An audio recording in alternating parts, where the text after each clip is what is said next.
Selamat malam, Ibu Bapak dan saudara-saudara sekalian. Kita bertemu dalam persekutuan doa malam hari ini. Bersama, mari kita menyanyi, Terima Kasih Tuhan.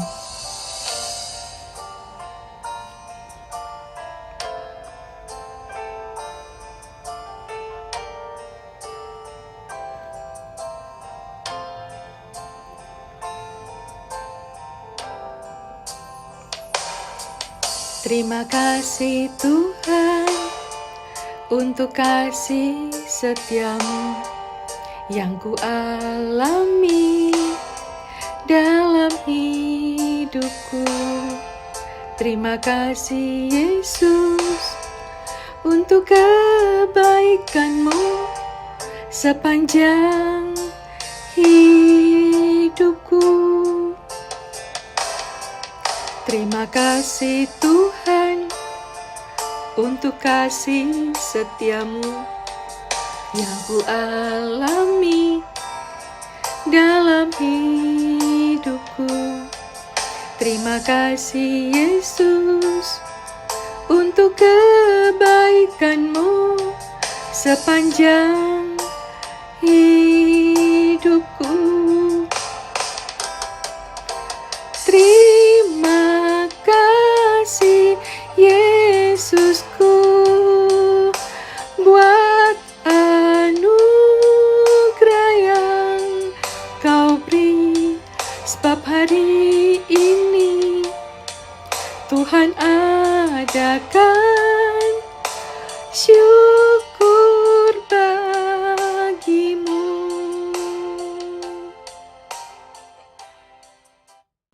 Bapak, Ibu, dan saudara-saudara, bacaan Alkitab kita dari Lukas pasal 5 ayat 10b. Mulai dari sekarang, engkau akan menjala manusia. Renungan malam ini bertema perubahan penghayatan hidup. Bapak, Ibu, dan saudara-saudara, tanggal 1 Februari 2022 kemarin merupakan anniversary atau ulang tahun GKI Taman Cibunut Bandung. Bertepatan dengan itu adalah Hari Raya Imlek. Izinkan saya mengucapkan selamat ulang tahun ke-106 dan selamat Hari Raya Imlek. Saudara dapat merayakan ulang tahun gereja dengan usia 106 tahun dan bisa kumpul keluarga, merayakan Imlek bersama keluarga meskipun kebanyakan melalui online di tengah pandemi COVID-19 ini. Sungguh satu perjalanan anugerah. Mari kita hayati pesan firman Tuhan di pertengahan minggu ini. Di tepi Danau Genesaret, orang banyak berkumpul untuk mendengarkan Yesus mengajar. Di antara mereka ada Simon Petrus, Yakobus, dan Yohanes. Setelah mendengarkan Yesus mengajar, orang banyak itu bubar dan pergi. Tetapi Yesus mendekati Petrus dan teman-temannya dan meminta mereka menebarkan jalannya.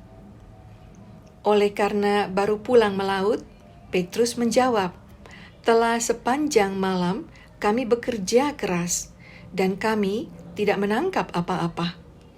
Saat itu, Petrus dan teman-temannya dalam kondisi lelah, sudah berjerih payah semalaman, tetapi tidak menghasilkan apa-apa. Saudara, Yesus paham betul situasi itu. Karenanya, dia meminta Petrus, "Bertolaklah ke tempat yang dalam dan tebarkan jalamu." Ini permintaan yang gampang dikerjakan, tapi sulit diterima. Mengapa? Yesus itu seorang tukang kayu, mengajari nelayan yang berpengalaman seperti Petrus. Secara logika, malam hari saja tidak ada ikan yang ditangkap. Bagaimana mungkin di siang hari ada ikan di tempat yang sama? Saudara, menghadapi permintaan Yesus, sebenarnya boleh saja Petrus menolak, tetapi Petrus dan teman-temannya mau belajar taat, mengutamakan permintaan Tuhan ketimbang realita yang mereka alami.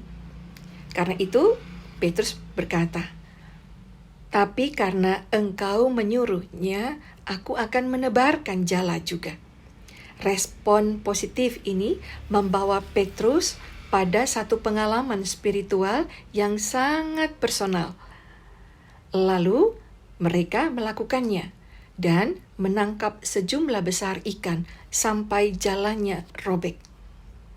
Seandainya Petrus tidak melakukan yang diminta Yesus, maka dia cuma memiliki pengalaman yang sama dengan orang banyak yang hanya mendengar pengajaran Yesus dan tidak lebih dari itu.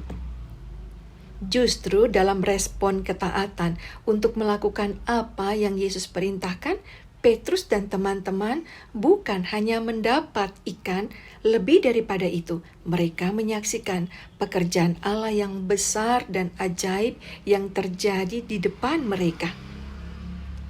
Ini juga yang akan terjadi bila saudara dan saya mengarahkan hati melakukan seperti yang Tuhan mau kita lakukan. Maka pekerjaan kita itu tidak akan sia-sia, tetapi pada waktunya menjadi pelayanan yang berbuah banyak. Saudara melihat tindakan Allah yang ajaib, Petrus tersungkur di kaki Yesus. Sadar bahwa yang dihadapinya itu bukan orang biasa-biasa. Petrus mengusir Yesus, sebab dia merasa dirinya tidak layak berdekatan dengan Yesus. Tetapi Yesus mengatakan, "Jangan takut." Yesus mau mengatakan, sebab yang berinisiatif memilihmu adalah aku. Saudara, sejak itu berlaku. Mulai sekarang engkau akan mengalami pembaruan panggilan dan pengenalan hidup. Saudara, jika orang banyak melihat ketiga pria ini sebagai nelayan, Yesus melihat lain dari orang banyak, yakni potensi yang ada pada ketiga pria itu, yaitu sebagai penjala manusia. Jika sebagai penjala ikan, mereka menangkap ikan yang hidup, dibawa keluar menjadi mati untuk dikonsumsikan, maka penjala manusia, mereka hidup dalam misi Allah, membawa manusia kepada kehidupan kekal di dalam dan mengalami Kristus. Saudara, kadang kita berpikir sekian lama melayani Tuhan kok tidak menghasilkan apa-apa, sia-sia saja, apalagi sekarang dengan kondisi pandemi. Banyak yang sudah diputuskan, sudah dikerjakan, tiba-tiba berubah. Pandemi membuat segala sesuatu tidak pasti, membuat kehidupan kita menjadi suram. Banyak kali dalam rapat di gereja, di kantor, terjadi perubahan mendadak. Ada perubahan demi perubahan yang membuat kita semua berbeda pendapat, menjadi kesal, putus asa, karena apa yang sudah dilakukan selalu terasa kurang pas. Di hari yang spesial ini, kita diingatkan untuk semakin taat pada Tuhan, bukan pada realita hidup. Tidak mengandalkan pada kemampuan, pada keahlian, pada pengalaman diri kita, melainkan mengandalkan Tuhan.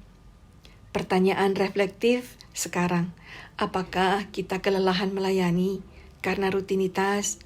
Apakah saudara merasa sudah banyak usaha, tapi hasilnya masih itu-itu saja? Alkitab mengingatkan kepada kita semua untuk datang pada Tuhan. Dia selalu melihat potensi kita.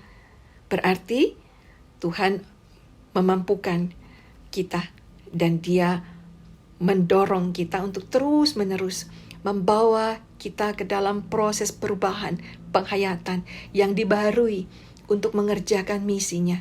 Sehingga saudara dan saya mengalami pembaharuan, pendalaman akan kuasa panggilannya dan terus menghidupi firman-Nya setiap hari.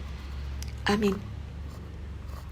Bapak, Ibu, dan saudara-saudara, mari bersama kita menaikkan doa syafaat. Tuhan, terima kasih untuk perjalanan 106 tahun kehidupan kami bergereja. Tuhan yang sudah memimpin Dan kami yakin akan terus berjalan bersama dengan kami ke depan. Mampukan kami untuk mengutamakan misi-Mu dan menghidupi firman-Mu setiap hari. Kiranya kehadiran kami sebagai gereja semakin dirasakan oleh lingkungan di mana kami berada, dalam bertetangga, bermasyarakat, dan bernegara. Tuhan, berilah pertolongan-Mu kepada saudara-saudara kami yang dalam keadaan sakit. Berkatilah upaya saudara-saudara kami yang tengah mencari nafkah, mereka yang berdagang, para pengusaha, pemilik toko, pemilik kantor dan pabrik-pabrik. Urapi mereka dengan Roh Kudus-Mu, supaya mereka kuat dan tetap berpegang dan berpengharapan kepadamu. Ya Allah, berilah kerajinan bagi anak-anak kami yang sedang di kelas 3 SMA, kelas 3 SMP, kelas 6 SD. Mereka tengah mempersiapkan diri untuk ujian. Mereka tengah mengerjakan tugas akhir. Mereka yang tengah mencari pekerjaan. Berkatilah anak-anak kami ini ya Tuhan. Bapa, berilah hikmat-Mu atas upaya pemerintah dan yayasan pendidikan yang mengadakan menata sekolah, baik secara online maupun secara tatap muka. Bapa, kami menyambut waktu istirahat malam ini dengan meminta Tuhan yang melindungi kami. Terima kasih Bapa. Amin. Bapak, Ibu, dan saudara-saudara, demikianlah persekutuan doa malam hari ini. Tuhan Yesus menjaga kita semua. Selamat malam. Amin.